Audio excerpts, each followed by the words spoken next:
Storylines we'll be watching tomorrow. Tim, thanks very much. You know, we're joking about the weather here and the fact that earlier today we ran into a local San Francisco television station.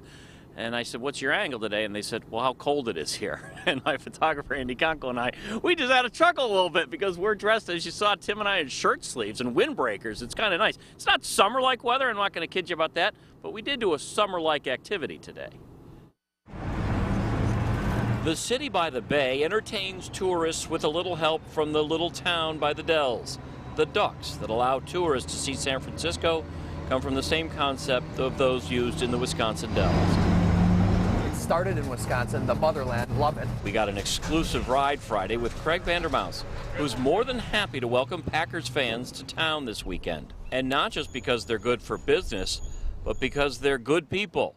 And they're his people. It is my home state.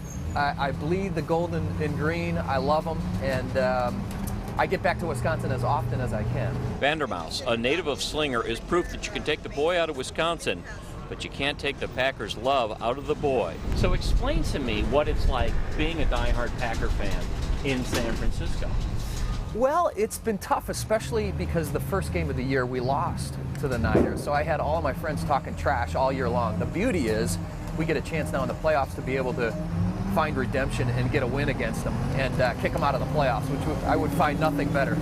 Despite his success running a tourist-based company in San Francisco, he's not about to kowtow to the locals when it comes to football.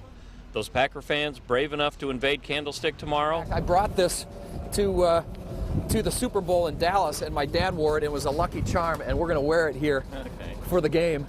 Craig will be leading the charge, with the right headgear, of course. That's right.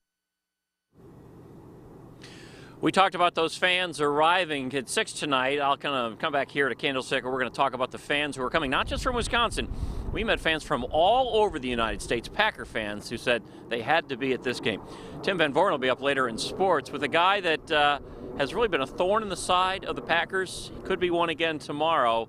We're talking about a guy who used to play for the Vikings. Tim will have more on that when we come back here to Candlestick. Until then, Brad and I'll send it back to you in the studio. Ted, go ahead. I was going to say, I just don't know where you found that guy. That was so perfect. That's awesome.